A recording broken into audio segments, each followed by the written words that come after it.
Abrimos así las puertas al Nuevo Testamento, siendo hoy el primer programa en este ciclo bíblico.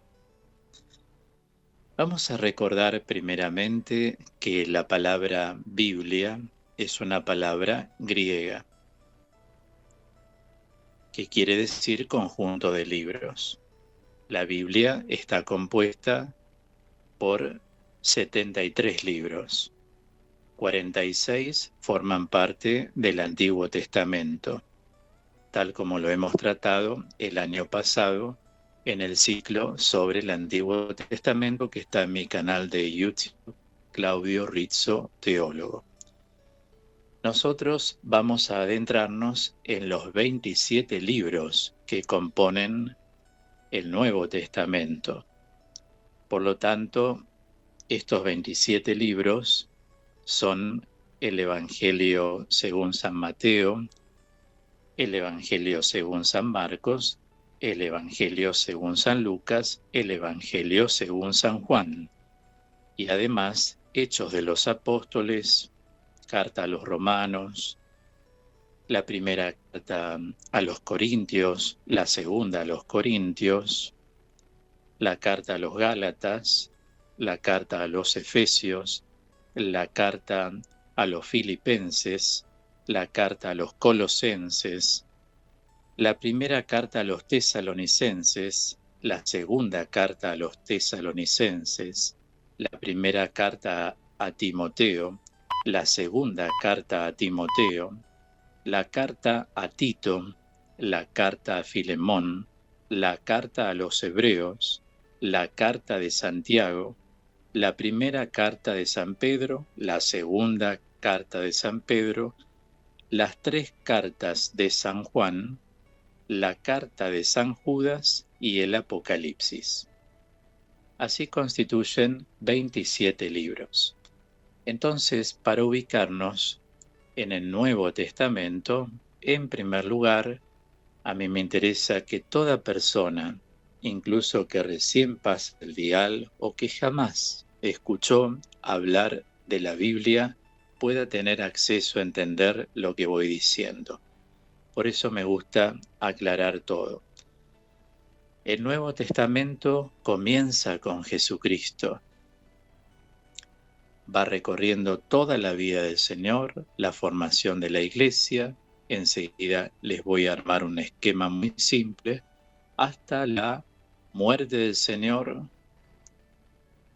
en su crucifixión, su resurrección y su ascensión al Padre. O sea que todo el Nuevo Testamento va a abarcar desde la vida del nacimiento del Señor Jesús en adelante. Las tres etapas, llamémosles así, de formación del Nuevo Testamento son una etapa que abarcaría desde el año -6, no desde el año 0, hay un error en los cálculos del tiempo, desde el año -6 hasta el 30, vamos a ver la vida de Jesús. El Señor vivió aproximadamente 33 años en la tierra. Luego, desde el año 30 al año 70, se formaron comunidades. Formación de comunidades entonces.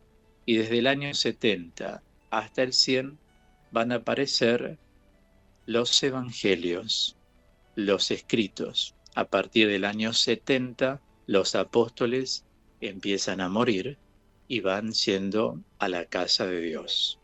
Por supuesto, tuvieron sus sucesores. Todo en la vida de la Iglesia se ha organizado. La Iglesia fue fundada por Jesucristo, por eso se llama la Santa Iglesia.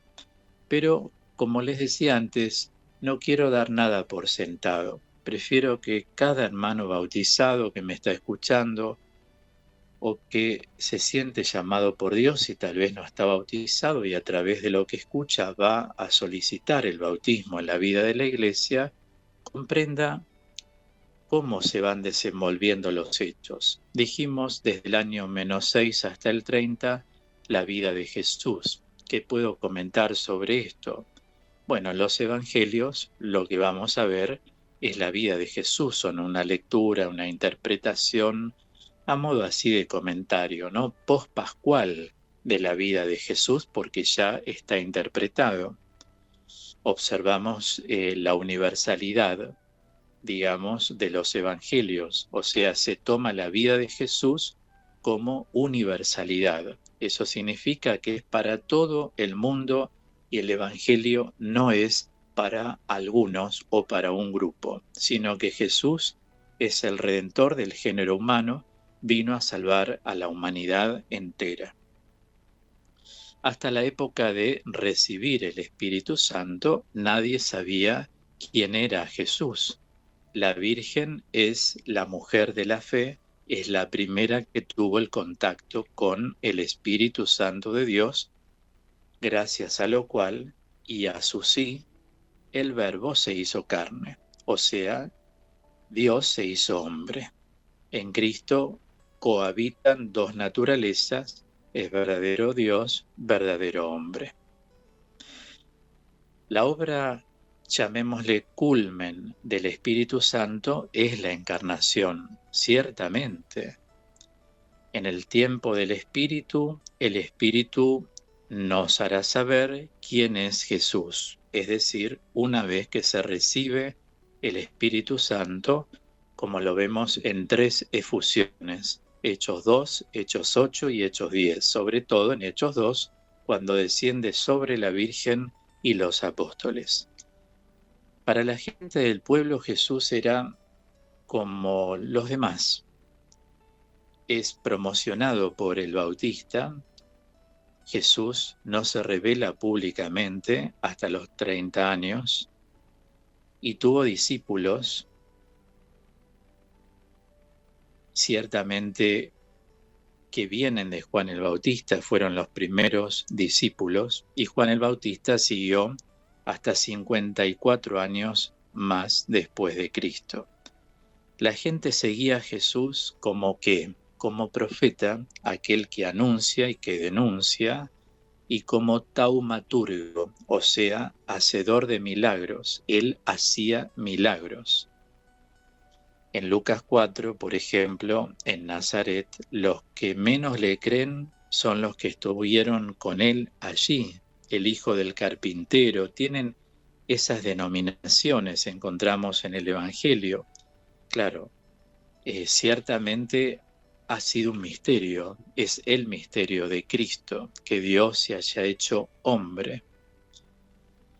Siguiendo, si se quiere, el sermón de la montaña, Jesús era un profeta, pero se descubre que no era un profeta más, sino que era el profeta. Aquello que se anuncia en Deuteronomio 18:15. Suscitaré un profeta como yo. Bueno, el Señor, sabemos todo lo que pasó, calumnias, escupidazos, tantas cosas. Fue calumniado por los judíos de la época y llevado al rey. Y luego Jesús entrega su vida al Padre. Estoy como pasando como una película hasta que nos vamos dando cuenta que Jesús resucitado no es Jesús revivido.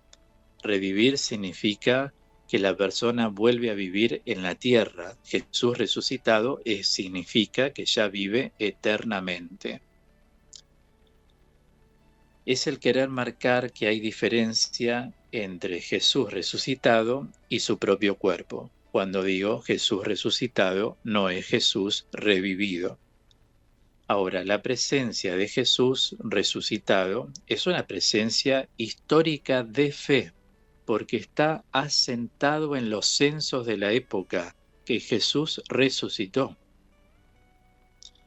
Cuando son conscientes de este hecho, todo va a ser entendido desde ahí. O sea, todo el Antiguo Testamento va a tener vida desde la resurrección del Señor.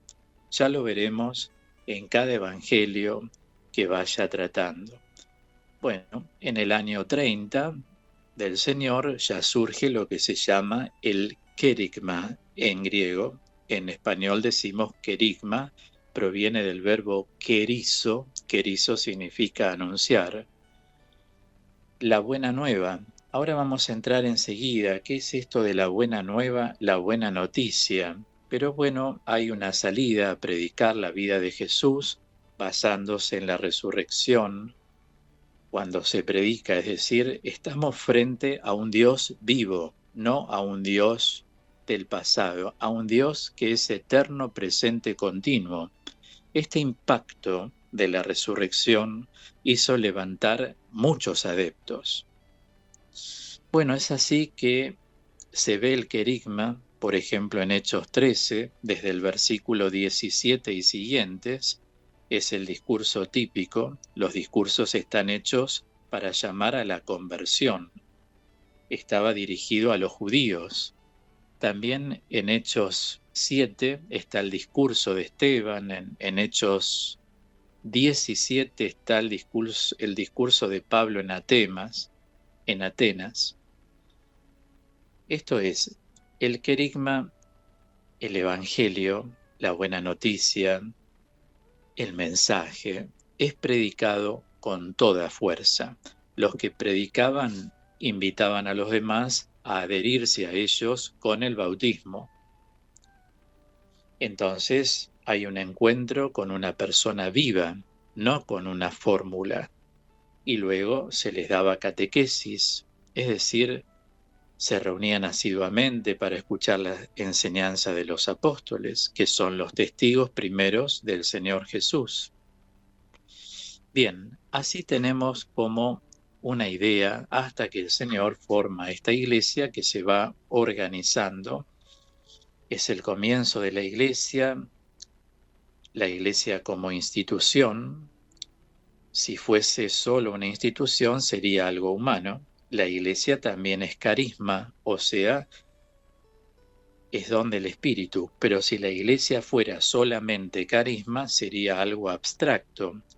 Por eso la iglesia es institución, o sea, jerarquía, y es carisma, es don de Dios.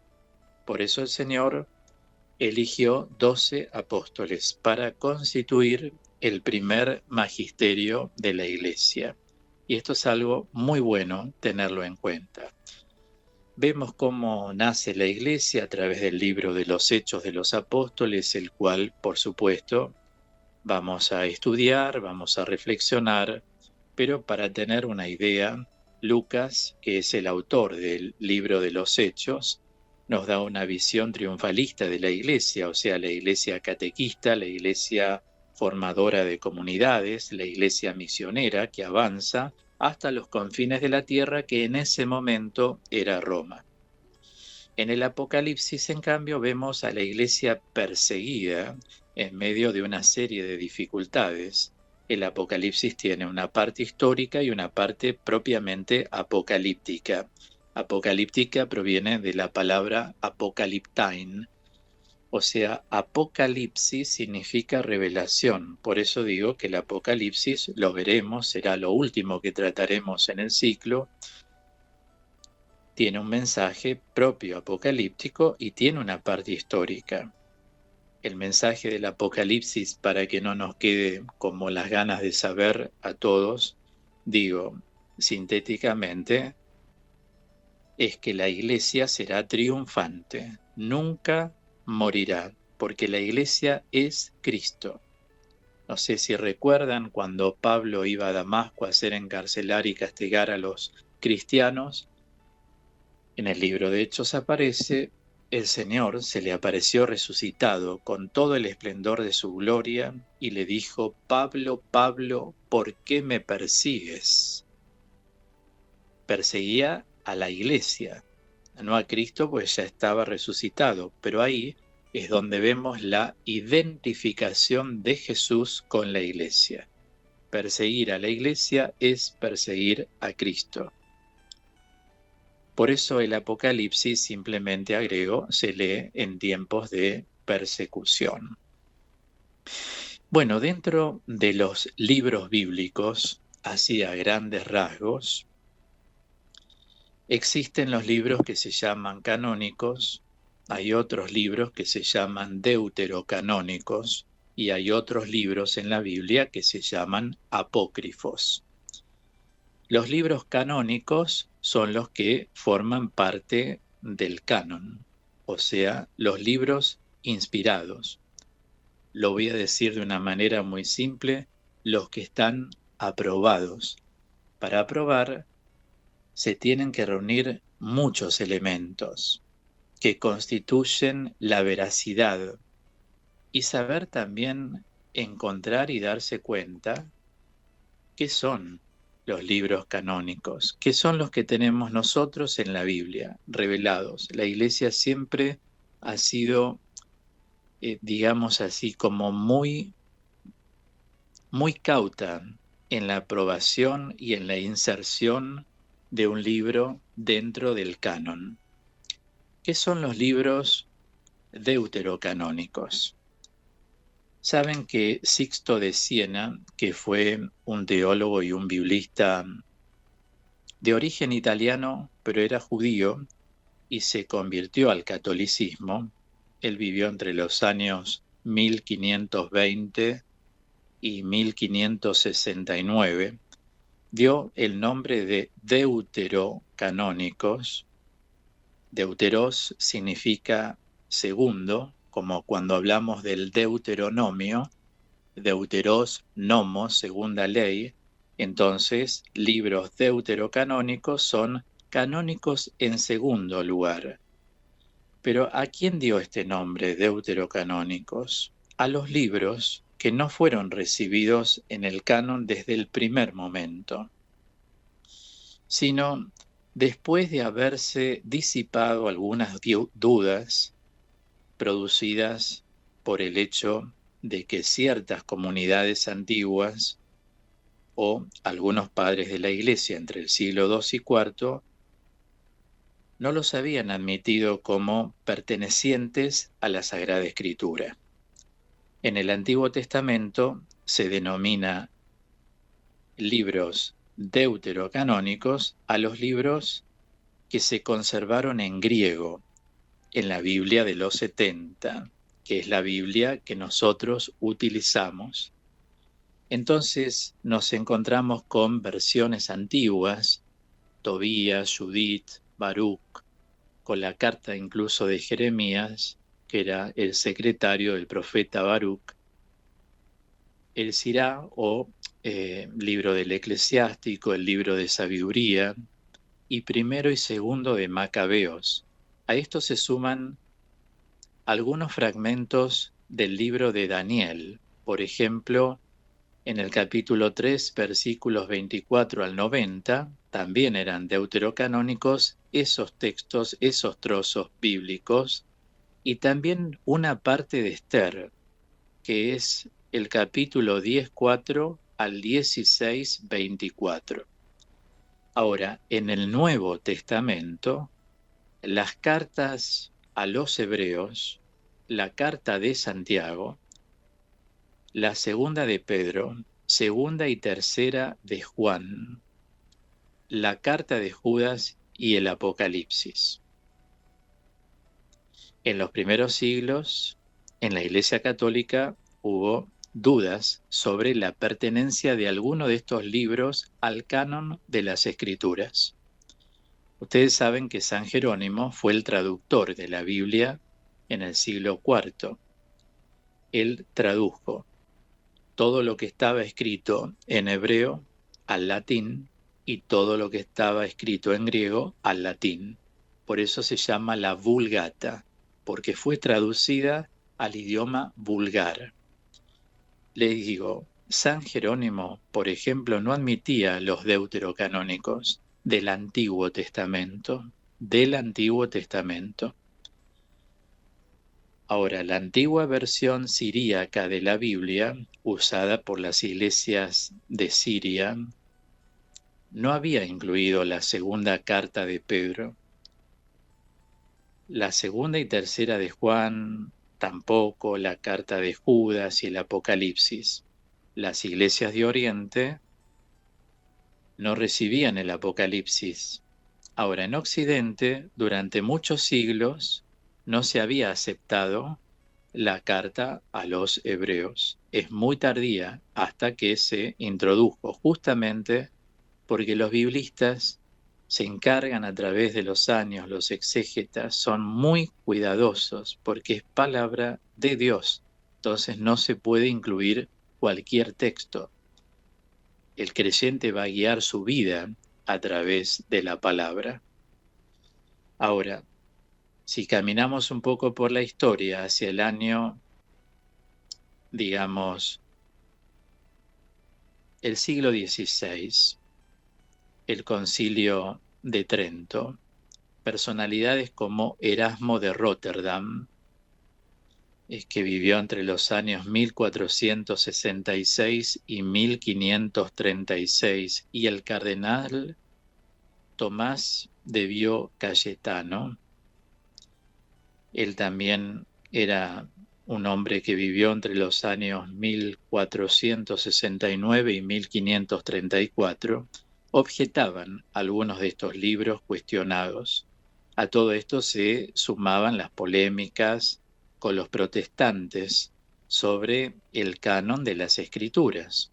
Bueno, las discusiones llegaron a su fin con el decreto del Concilio de Trento, que es un concilio dogmático que se cierra en el año 1546. Entonces, ahí estableció el concilio el canon definitivo de los libros de la Sagrada Escritura para la Iglesia Católica, incluyendo los 7 libros griegos del Antiguo Testamento, o sea, estos deuterocanónicos que mencioné, y los 7 libros cuestionados del Nuevo Testamento. Ahora, la designación de protocanónicos y deuterocanónicos solo indica el orden en que ingresaron en el canon. Pero para la fe de todos nosotros, las dos colecciones tienen idéntico valor. Una vez que ya son palabra de Dios, son canónicos, ya están incluidos en la Biblia. Los judíos no admiten los deuterocanónicos del Antiguo Testamento. Los protestantes tienen algún tiempo, digamos, en que sí admitieron en sus Biblias los deuterocanónicos del Antiguo Testamento, pero debo decir que en la actualidad los excluyen, no los admiten. Con respecto al Nuevo Testamento, siguen el mismo canon que la Iglesia Católica, el mismo. Las iglesias ortodoxas no tienen un criterio uniforme entre ellas. Los deuterocanónicos del Antiguo y del Nuevo Testamento son admitidos por unas, pero rechazados por otras. Por eso no podemos tampoco decir que tienen unanimidad. Nosotros sí los hemos admitido, simplemente se hace esta salvedad de que son deuterocanónicos.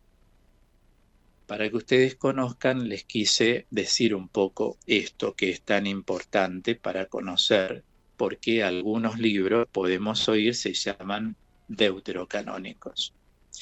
O sea, fueron los aceptados posteriormente.